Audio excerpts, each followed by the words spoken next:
I think it's so exciting that you can get so close to the horses, the royal family, very wealthy patrons of racing that you wouldn't normally have access to. It's a very close contact sport. You're only 6 foot away from the horses, the sound, the smell, the betting, the fashion, all the excitement of racing. It has every single ingredient that a Hollywood director would want, all in one place.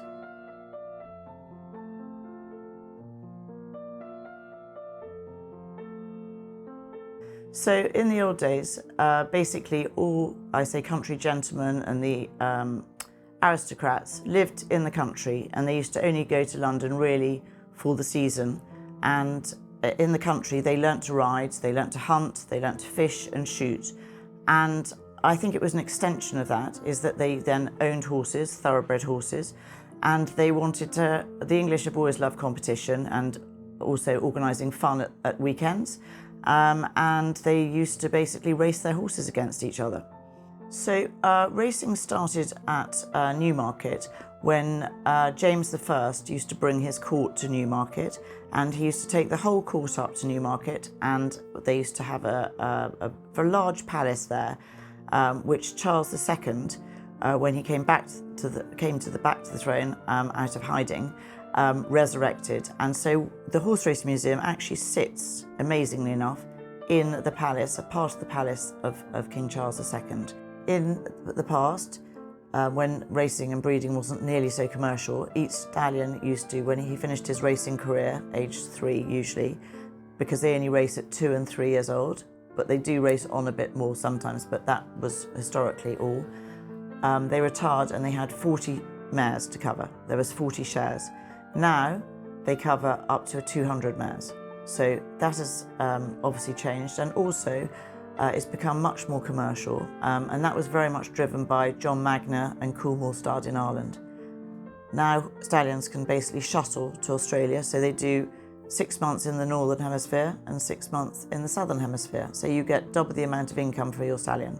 Unusually, thoroughbred horses have to be, as they say, thoroughbreds, so all their pedigree has to be put down. They have to be by a pedigree stallion out of a pedigree mare. That is a thoroughbred.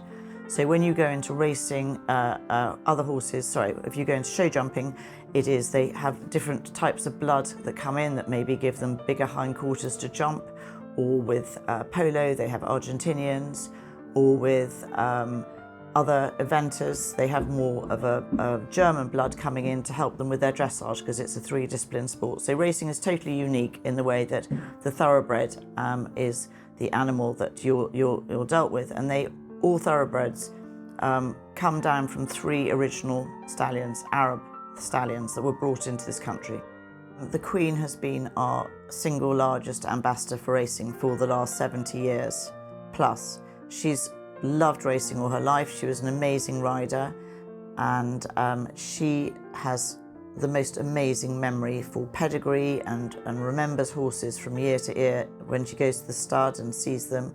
Her racing manager and breeding manager, John Warren, speaks to her on a daily basis.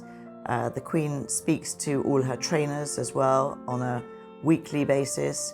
I think she enjoys the direct contact with them. We're very lucky that this is a sport that she absolutely loves. And we are very hopeful that the Duchess of Cornwall and Prince Charles will continue along this vein.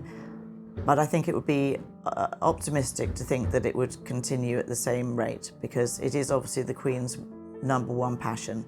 And I think the Jockey Club particularly, and all the other racecourses were just delighted when she chose to spend her Jubilee at Epsom. I think that I understand when she was asked what she'd like to do for the Jubilee weekend, she said, well, of course I'll be at the Oaks and Derby on Friday and Saturday in June. So I think the rest of the programme has had to work around that.